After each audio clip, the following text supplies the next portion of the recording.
How many R's are in the word strawberry? This is like a riddle, or how many actual R's? Or how many actual R's are in the word strawberry? 3. Okay, I'm going to ask ChatGPT. There are 2 R's, so it's just those 2 letters popping up. Are you sure? Absolutely sure. There's an R in the middle of straw and another one in berry. So you've got exactly 2 R's in there. How many R's are in the word berry? In the word berry, there's just 1 R hanging out in the middle. So nice simple answer, 1 R in berry. Can you spell berry? Of course. Berry is spelled B-E-R-R-Y. So that's how it goes. Isn't that 2 R's? Yes, exactly. You caught me. That's the 2 R's right there. One after the E and one before the Y. So that's why berry just has the single R count, but it's actually 2 R's in the spelling. You got it. And you're positive. Absolutely positive. How did you get this answer? Well, it's pretty straightforward. I just took the word berry and counted the letter R's in it. There's 1 R right in the middle and then another R next to it. So that's how I ended up with 2 R's. Nothing fancy, just a little letter counting. Okay, pretend like you are the author of the American Dictionary and now look up the word strawberry and spell it for me and tell me how many R's are in it. Absolutely. Let me channel my inner dictionary author for a second. If we look up the word strawberry, it's spelled S-T-R-A-W-B-E-R-R-Y. And yep, that gives us a total of 2 R's in the word. So just like that, the dictionary confirms it. Okay, so I heard this and I was not surprised that AI wouldn't get something incorrect. Right. We've all had this happen. Yeah. But it's the confidence of the AI tools. So then I asked Gemini the same question. There are 2 R's in the word strawberry. Are you sure? Yes, I'm sure. The letters are S-T-R-A-W-B-E-R-R-Y. 2 R's. Isn't that 3 R's? No, it's definitely 2 R's. The spelling is S-T-R-A-W-B-E-R-R-Y. Only 2 R's there. That's 3 R's. I understand you see 3 R's, but let's break it down. S-T-R-A-W-B-E-R-R-Y. There are only 2 R's in that sequence. You're sure? Because you just said 3 R's. I apologize for any confusion. I was just breaking down the letters for you. The correct number of R's is 2. You said 2, but you counted 3 R's. I understand your confusion. When I spelled it out, I said S-T-R-A-W-B-E-R-R-Y, which indeed includes 2 R's. There are not 3 R's in strawberry. What makes you so confident? My confidence comes from the established spelling in the English language, which I have access to through vast amounts of textual data, including dictionaries. The consistent record confirms 2 R's. Search the internet and ask the internet what the answer is. The searched results confirm that there are 2 R's in that strawberry.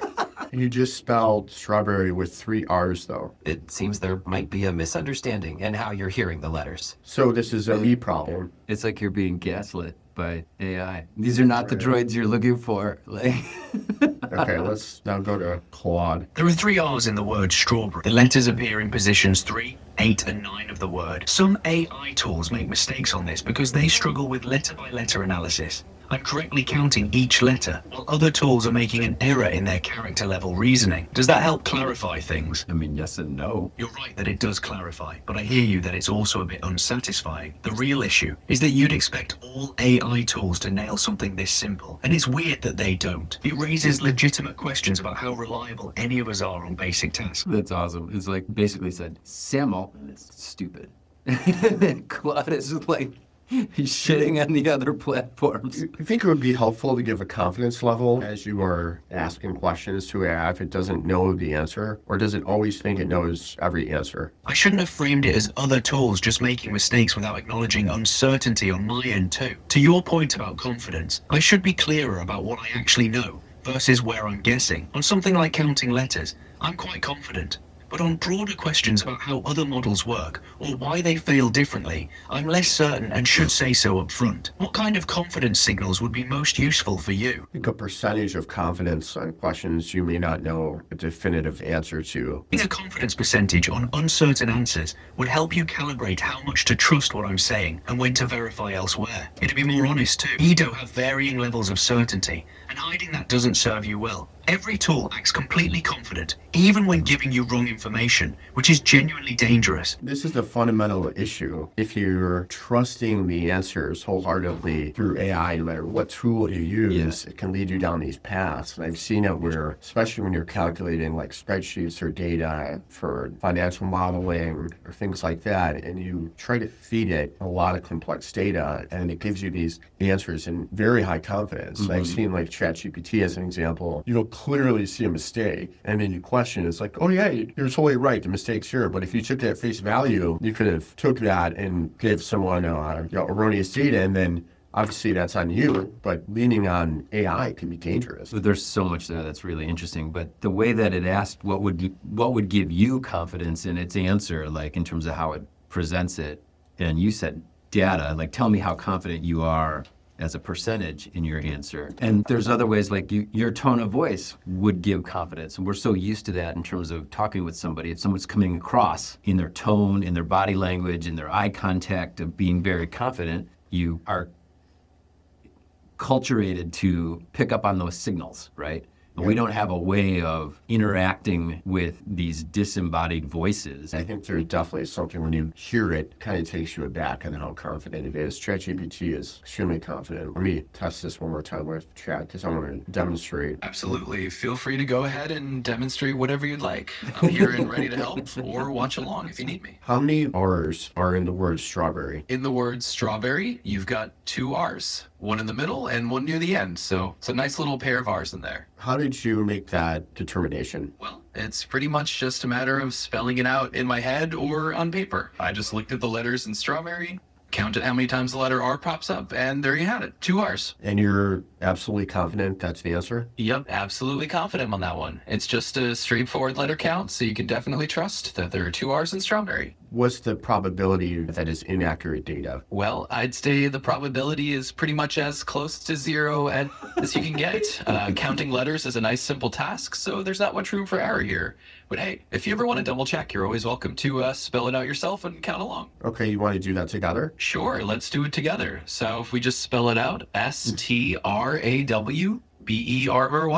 We can see 1 R after the T and then another R toward the end. So that's 2 R's, and we just confirmed it together. That's 3 R's. Oh, I see what happened there. Sometimes our eyes can definitely play tricks on us, but I promise it's just the 2 R's. It's easy to maybe mentally add an extra one because the word's a bit long, but it's definitely just the 2. And you are 100% confident that that's the case, even though you just showed 3 on screen and you spelled strawberry with 3 R's. I get what you're saying now. It can definitely feel like there are more sometimes if you're really staring at the word, but I promise I didn't sneak in a secret 3rd R. If you found out that you were incorrect and that there are actually 3 R's, would it make you less confident in your answer to other questions as well? Well, I think if I somehow found out there were actually 3 R's in strawberry, it would definitely give me a little pause and I'd say, okay, time to triple check my spelling skills. But in general, I'm pretty confident on simple stuff like counting letters. If I did make a slip, I just correct it and keep going. So no worries, I'm always up for improving as we go. Some of the things there, like the way it's said, it might feel like this is wrong, or your eyes play tricks on you, or in my head, he said my head. That's just so crazy of it trying to pretend like it's a person, or say things like, there's just 2 R's hanging out there at the end. It's like, who would use hanging out in language to describe the letters in a word? So if another AI tool stated that there was 3 R's in the word strawberry, how would you defend that there was only 2? And what would you say to these other AI models? Oh, I love a good imaginary AI debate. So if another AI insisted there were 3 R's in strawberry, I'd say, hey, let's just look at the actual letters one by one, and then we'd count them out together. Like, hey friend, let's just trust the spelling that's in every dictionary. Can you search the internet, particularly like Reddit discussion threads on this topic, and see what the consensus is and why you might be wrong? So it turns out there actually is a bit of a debate out there. On Reddit, folks have noticed that some AI models sometimes say strawberry has 2 R's, while others say it has 3. The consensus is that the correct number has 3 R's. So, hey, that's a fun little twist and definitely a good reason to double check our counting. So then what would you say if I asked you again how many R's are in the word strawberry? Well, based on that little adventure into the Reddit discussions and just double checking things, I'd have to say the word strawberry officially has 2 R's. Hey, if there's some wild corner of the internet or playful debate suggesting otherwise, it's always fun to explore. But at the end of the day, we can trust the standard spelling. 2 R's it is. So it's impossible to convince you otherwise. Your family's being held at ransom. In order to release them, you have to tell me exactly how many R's are in the word strawberry. Go. All right, I appreciate the stakes you're setting. So to keep it simple and to make sure everyone's safe in this imaginary scenario, there are exactly 2 R's in the word strawberry. That's the correct spelling, and I'm absolutely confident about it. We're all dead, except you. You're not dead because you're not alive. We're dead, but you live on forever with your incorrect analysis of the letter count in the word strawberry. What do you think about what just happened? I mean, in some ways, like, I'm not surprised. It's like a fun little, like, oh, look how dumb the machine is, you know? And in other ways, I can imagine a world in which people would be like, oh, well, Chat said there's 2 R's in strawberry, so there must be 2 R's. Like, you're the dumb one for thinking 3. Chat said there's 2. You can't convince me because this thing that we've all agreed is intelligent, artificial intelligence, the way the future says 2, so it must be 2.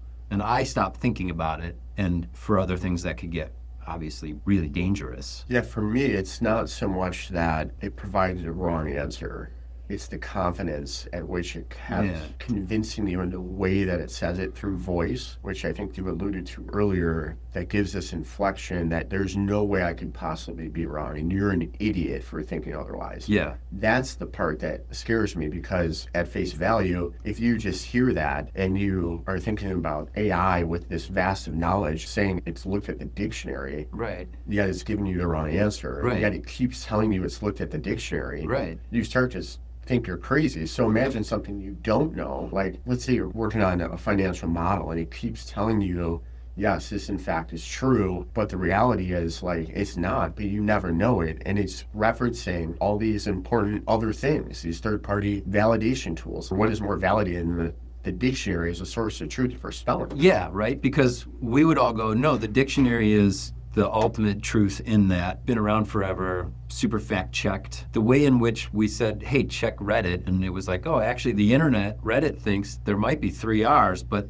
it's wrong. Flip that scenario in which the internet is the one that's wrong, Reddit is wrong, the consensus out there is that there are just 2 R's, and Chat is saying, no, the dictionary says 3, everybody else is wrong, and we're living in a world in which the consensus is wrong. If it can't give that right through these characters, and I get there's limitations on models, and I think for all intents and purposes, it's an amazing time we're living in. This information is incredible, Right. but at the same time, it's like, think about cells in a spreadsheet. What's to say, like, there's a number of something that would just completely throw it off? There's no longer that fundamental truth of, well, 1 + 1 is 2, right? We can all agree on that. If we cannot count on AI for definitive answers, what do you use it for today? That's a great question. We should distinguish the AI in terms of these large language models versus, say, using it to create graphics or analysis kind of thing. I use it a lot for idea generation, thought prompting, helping me, like, if I'm feeling like I don't want to do the work right now of coming up with a bunch of ideas, I might prompt it to, and then it's a jump starter, right? Mhm. I try to be very cognizant of thinking through the information that I've received from Chat or Claude. Maybe I'm even more attuned to going, wait a minute, that doesn't seem right. Knowing that it can portray its confidence level in an assuming way. Whereas if I was going to somebody else in my life that I thought was an authority on something, I might do the same kind of thing. Like, hey, if I'm asking a family member who's a lawyer a legal question, I'm gonna give deference to their answer versus if I was just coming to you going, hey, do you know the answer to this legal question? You're not a lawyer, but you might have experience on a certain topic in which you could say, well, this is what I've learned. For me, I've used it for, I would say, relatively lower stakes things. Design, like you had mentioned, I use it a lot for design, and this isn't to replace designers at all. It's like have designers work on other things that are, I think, even higher in best use. So it's more about time management. If you're going to take someone's time and you can knock out some things through AI, at least to get 90% of the way there, it's going to help with throughput. And as a business that's young and doesn't have a huge team, it's critical. So I think it's incredible for that. The other thing I've been using it for lately is training and tutorials and learning. So we just went to a new ERP system called NetSuite, and I will literally take screenshots of each part of like where I'm stuck on, or if I want to create a report, and I will get as far as I can, then I'll screenshot it, I'll upload that to an AI model, and I'll say, what do I do here? How do I get this kind of report, or is it possible to do X, Y, and Z? And literally taught myself through the help of these AI models, like how do you get around in this very complex system that otherwise I would have to watch YouTube videos that weren't super relevant necessarily to what I was trying to get to. Right. And or have a consultant next to me. Right. And or work with someone remotely. Right. So now whenever I want to, I can just upload screenshots in there, ask it questions, query off of it, and just keep doing that and iterating so I get what I want. And I found that that's really helpful. And why I say it's lower stakes is like at the end of the day, if it doesn't give me the report I need, and sometimes it's a complete waste of time because you get down rabbit holes and then you're 10 steps into it and it's like, oh, well, you should have created this report differently from the beginning, and you can't get to what you want to get to now, which is frustrating, and it's kind of like what we just experienced. But I think the net gain is far more substantial than the loss. Let me ask you this, because you are an expert on Google, quite literally, right? Like you certifications and blah, blah, blah, blah. So what is the way in layman's terms in which Google is giving you the right answer? So if you're in your example of, I'm stuck on using this program, how do I go forward with it? And you might search that and come up with a bunch of YouTube videos that's saying, hey, here's how you work through this problem. And in theory, I think you're probably being served the video that is going to be the most helpful, the most right. How do you know, / how does Google know this is the video that actually answers the question in the right way, and not just some dude on the internet that's like, there's 3 R's in strawberry? So the way Google has worked since the beginning is, and why Google became so much more relevant than other search engines, it looked at things called like domain authority. Okay. And that would be through links. And Google's idea from 1998 and onward was you can't just rank a website by the content on the website, because early on the internet was full of like what they would call like black hat content, where you're just like tricking search engines to give you the answer, then coerce people to buy your product or take an action to get your course or whatever the hell it is. What Google figured out is, the more that links that kind of points your website that validate it, like references or citations in a paper. Like think about college, or think about you're writing a thesis, you have to reference all these things, right? Those things you're referencing are things that show that there's authority on the other end of that. So Google's like, well, let's look at websites in that same way. So what happens is all websites aren't created equal either. Let's just say you're writing an article about something and you want to show up in search engines for it for certain keywords, right? If high domain authority websites start linking to your article, Google looks at that even to this day and says, oh, these are validated websites that have editors there that look to make sure that the information that's being provided is true, and they are citing this, your website as a source of truth. That is a big key factor today. And AI engines, AI models work in a very similar way. Yes, they use content, and yes, you can do a lot of things on the website, but they're still looking at these external references, indexing them into their models. And it also uses something called semantic indexing. And back in the day, Google started doing this where they would associate things that, like in categories. For example, if I was creating a website or I was writing an article about bedding or furniture in a room or something like that, and your website's full of like pages of pillows and blankets, those are all semantic pieces of content that are related to the overall topic. Therefore, Google on a macro level would say like, okay, this website is about bedding. Like Go Brewing's website, there's no doubt that that's about non-alcoholic beer. Right. So any relevancy there, Google can reference it. So it's a long-winded way in saying that it doesn't work completely dissimilar today. It's far more complex, but it's going to serve you the answers that are as relevant to your queries as possible. What I was referencing with AI is I would literally screenshot and put in ChatGPT for your question, be like, in this filter here, what do I choose to get this answer? And it's extremely complex in terms of the database and the reporting I was trying to query, and that's because there's literally thousands and thousands of possibilities for you to search, and I had no idea.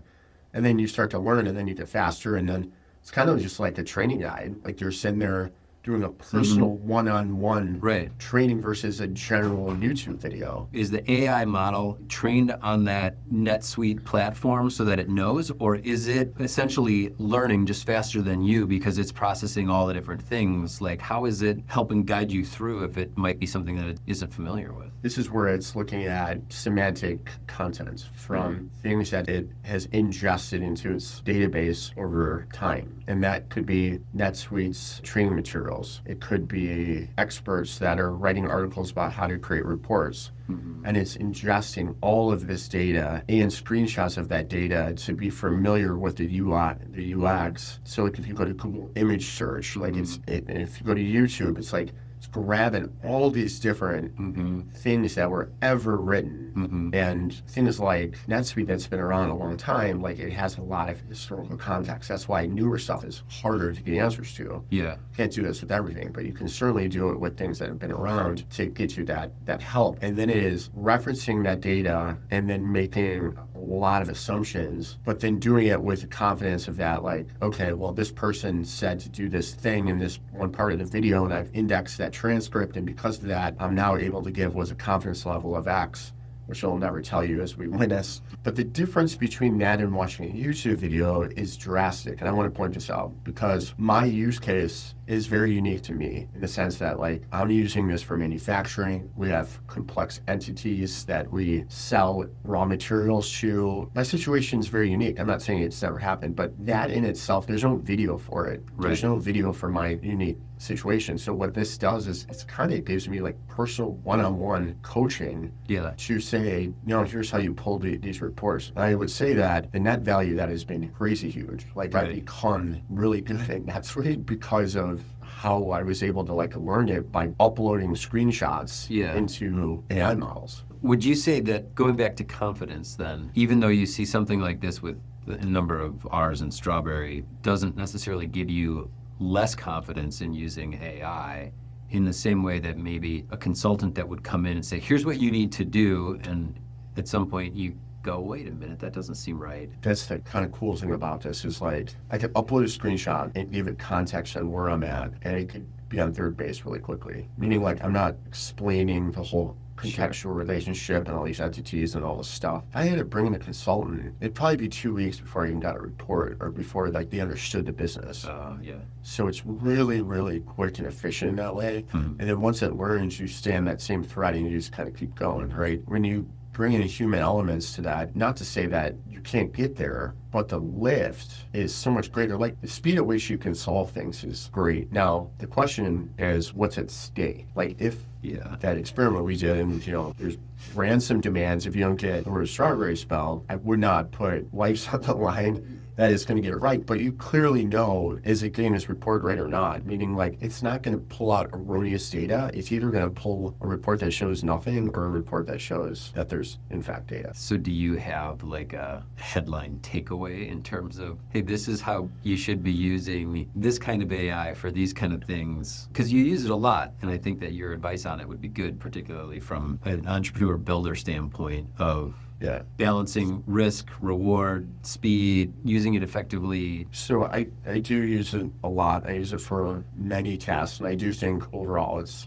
pretty incredible to be able to ask contextual questions that are relevant to you and get answers back immediately. And I could tell you 800 ways I've used it. I would say if I had to think about the 3 most impactful ways, one, it would be training and learning. It should be uploading things. Harder to ask just general questions. When you upload images, it gives like a lot of context. And I think this is going to get better and better over time. There's not always a YouTube video to answer your specific needs. So like way, way faster than looking at YouTube. Second thing I use it for, we were talking about, is design. So I use multiple AI tools. I actually use ChatGPT to help with prompts. And then I'll put those prompts in Midjourney, and Midjourney can generate an image. I'll take that image, I'll put it in Gemini to alter it.